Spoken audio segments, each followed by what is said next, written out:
Eh bien salut tout le monde, c'est AZK, petite vidéo sur Rabby et sur Dbank aujourd'hui. On va aller voir les dernières petites nouveautés, même si la grosse nouveauté, le truc qui sera sûrement titré dans la vidéo, c'est la blockchain de Dbank qui est lancée. On a un nouvel onglet qui est apparu sur Rabby, et d'ailleurs, si vous n'avez pas cette interface sur Rabby, c'est parce que c'est pas mis à jour. Pour mettre à jour son wallet, c'est super simple, on fait un petit clic droit dessus, gérer l'extension. Quand on est sur cette page, on active bien le petit mode développeur en haut à droite et vous avez le petit bouton mettre à jour. Comme ça, vous pouvez avoir la dernière mise à jour sur votre wallet. Et normalement, c'est bon, vous avez la même chose que moi sur votre écran, à moins que vous regardiez ma vidéo, je sais pas, 6 mois après, 1 an après, et que Rabby ait refait leur interface, parce qu'ils aiment bien changer des trucs assez régulièrement. En tout cas, ça va se passer ici dans l'onglet écologie.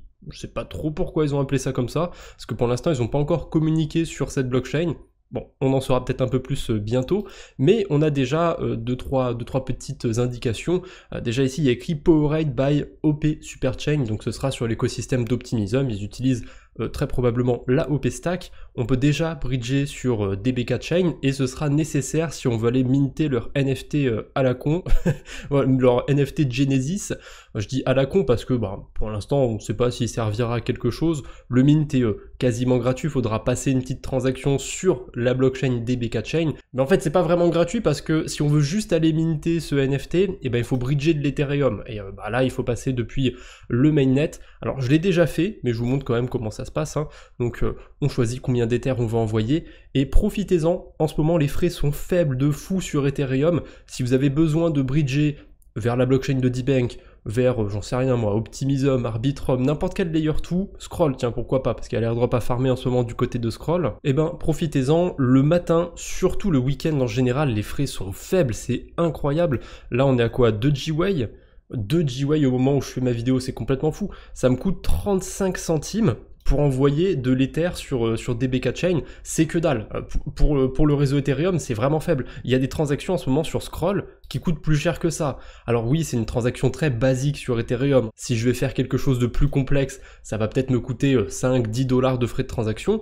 C'est un peu plus cher, mais honnêtement, là, les frais sont très faibles sur Ethereum et faire une transaction simple comme un bridge, c'est le bon moment pour le faire. Bon.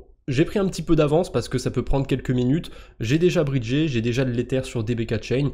Donc allez, dans le doute, je vais aller minter ce NFT à la con. Et surtout à la con parce qu'en fait, on peut en minter autant qu'on veut. Il n'y a pas l'air d'y avoir de plafond. Regardez, je vais essayer d'en minter un par exemple.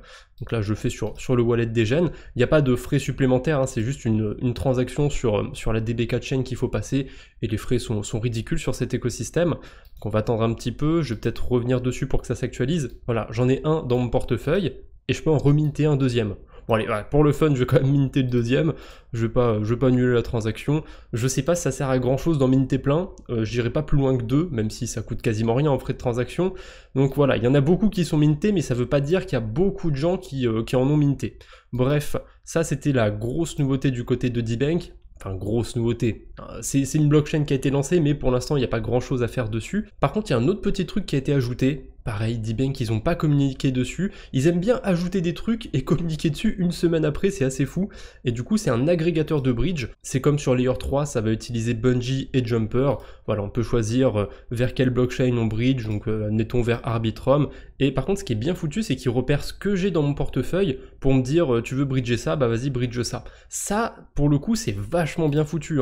Si j'ai envie d'aller sur Scroll, je peux directement voir ce que j'ai dans mon portefeuille et ce que je peux envoyer sur Scroll. Alors ça n'a pas l'air d'être terrible, par contre pour Scroll ça utilise que le bridge natif, ça me paraît curieux quand même, parce que j'ai un peu d'USDC sur Arbitrum, donc normalement ils pourraient me les envoyer d'Arbitrum à Scroll. J'ai peut-être dit des bêtises quand je disais que ça utilisait Jumper et Bungie, parce que c'est possible sur Jumper de bridger d'Arbitrum, mais bon, peu importe, pour l'instant l'outil vient d'être ajouté, à mon avis ce sera un peu étoffé avec le temps. Ah non mais laissez tomber, je suis juste bête, j'ai oublié que j'avais converti mes USDC en Ether, donc c'est pour ça que je ne retrouve pas les USDC, mais on peut les envoyer, voilà, on peut envoyer des stablecoins entre Polygon et Mod par exemple, c'est juste que comme j'en ai plus dans mon portefeuille, ils sont plus bas en grisé. Il y a toujours les frais de Rabby, par contre faites gaffe, sur l'agrégateur de swap, sur l'agrégateur de bridge, Rabby prend des frais 0,25% par transaction. Pour la science, je vais utiliser le bridge peut-être 1 ou 2 fois, histoire de, voilà, pour marquer le coup, mais pas plus, parce qu'il n'y a aucun intérêt de passer par Rabby directement, c'est peut-être un peu plus simple d'accès.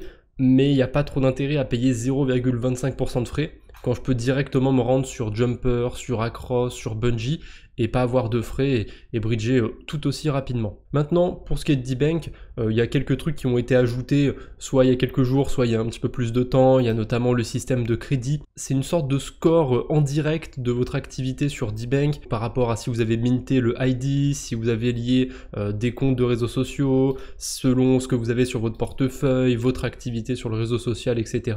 Voilà, c'est une sorte de score de street crédibilité. Plus il est élevé, plus vous êtes street crédible. Et on a aussi un système d'XP qui a été rajouté il n'y a pas très longtemps. Là, ça va tourner un petit peu autour de quêtes, un peu comme sur Galaxy. Voilà, on va pouvoir retrouver des quêtes. Et j'en ai parlé dans la dernière vidéo sur la chaîne principale de ces quêtes du côté de D-Bank.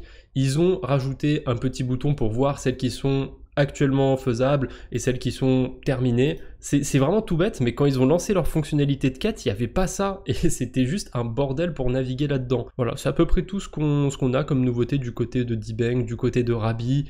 D-Bank, techniquement, on a 3 systèmes à points dessus, c'est complètement fou. On a l'XP, on a le crédit, et on a toujours, c'est pas là, c'est ici, on a toujours le classement du côté de D-Bank en fonction de son activité sur le côté réseau social. Ça va être un bordel par rapport à l'airdrop, mais je n'ai clairement aucune attente par rapport à l'airdrop de Rabbi ou de D-Bank. Je continue de les utiliser par contre parce que c'est de très bons outils, mais je suis pas sûr que ça vaille trop le coup de se surinvestir pour tenter d'avoir leur airdrop. Voilà, c'est à peu près tout pour les nouveautés du côté de Rabbi, du côté de D-Bank. Si ça vous a plu, si ça vous a été utile, n'hésitez pas à mettre un j'aime. Je vous embête pas plus pour aujourd'hui. On se retrouve bientôt j'espère. D'ici là, portez-vous bien. Salut tout le monde!